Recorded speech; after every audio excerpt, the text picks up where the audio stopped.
Assalamualaikum warahmatullahi wabarakatuh.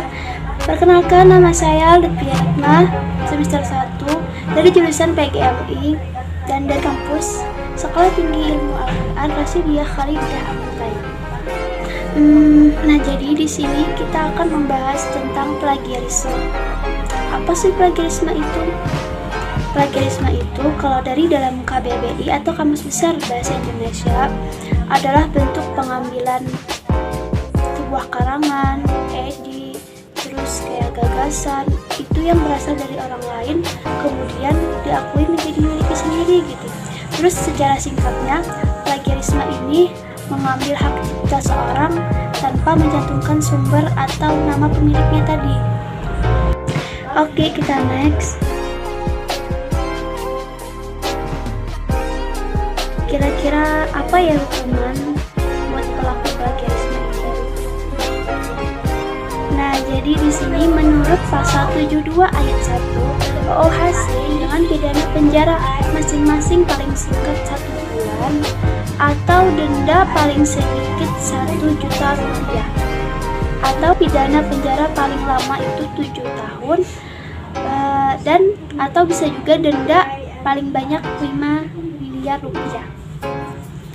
Terus ada lagi nih dalam pasal 11A dalam pasal 113 Undang-Undang Nomor 28 Tahun 2014 tentang hak cipta dengan ancaman hukuman paling lama 4 tahun penjara atau denda paling banyak 1 miliar rupiah.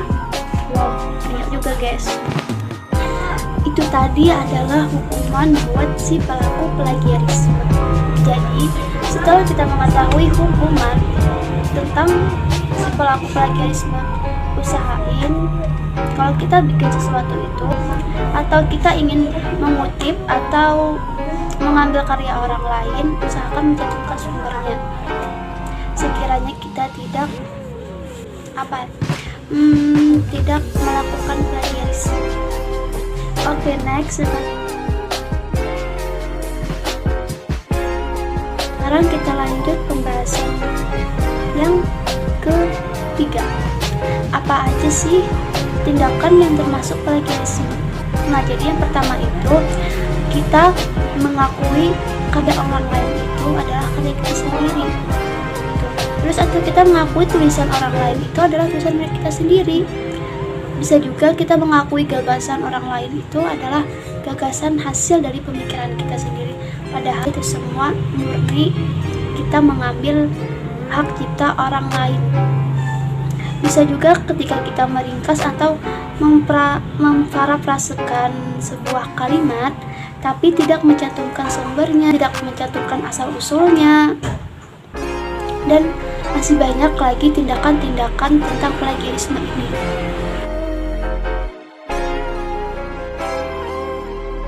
Baik, untuk pembahasan yang terakhir yaitu kita membahas tentang tips cara kita buat terhindar dari yang namanya plagiarisme, atau bagaimana cara kita itu mencegah diri agar kita tidak termasuk plagiarisme. Sebelum itu kita harus mengetahui dulu nih faktor-faktor yang bisa menyebabkan kita itu plagiarisme. Kenapa gitu? Jadi yang pertama itu bisa juga karena minimnya kesadaran untuk menghargai karya orang lain. Gitu guys. Terus yang kedua, kurangnya inovasi atau kreativitasan kita dalam membuat sebuah karya. Bisa juga karena kita itu ingin instan ya guys. Itu salah satu faktornya juga. Terus yang terakhir yaitu kurangnya pengetahuan tentang soal hukum. gitu guys, beberapa faktor beberapa faktor tindakan yang membuat kita itu bisa plagiarisme. Adapun tipsnya buat menghindari yang namanya plagiarisme, yaitu yang pertama, berusaha menanamkan prinsip kejujuran dalam diri sendiri. Jadi guys, nggak cuma buat plagiarisme aja, kejujuran ini penting sekali. Tidak cuma soal plagiarisme, tapi berusaha untuk jujur dalam setiap hal. Terus yang kedua, berusaha menjaga nama baik pribadi atau nama baik sebuah lembaga. Terus yang ketiga, mencoba untuk membuka wawasan yang lebih luas, karena itu juga penting. Karena tanpa adanya kita wawasan yang lebih luas, otomatis kita kekurangan juga nih, kayak pengetahuan, dan kita berusaha untuk mengambil milik orang lain. Meningkatkan daya literasi, terutama dalam hal membaca.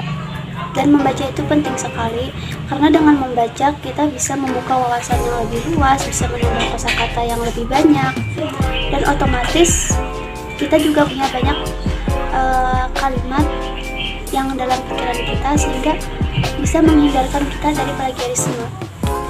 Terus yang terakhir, selalu mencantumkan sumber ketika kita akan mengutip sebuah kalimat atau ngambil sebuah paragraf dari karya orang lain. Bisa juga kita memperasakan kalimat atau mengubah kalimat orang itu menjadi kalimat kita sendiri. Bukan mengubah sih, kayak kita menulis kembali dengan kata-kata atau kalimat kita sendiri, dengan pemikiran kita sendiri. Demikianlah penjelasan dari saya mengenai plagiarisme. Semoga bisa diambil manfaatnya dan pelajaran tentang plagiarisme hari ini. Saya mohon maaf apabila ada kekurangan dan kesalahan selama penyampaian materi ini. Assalamualaikum warahmatullahi wabarakatuh.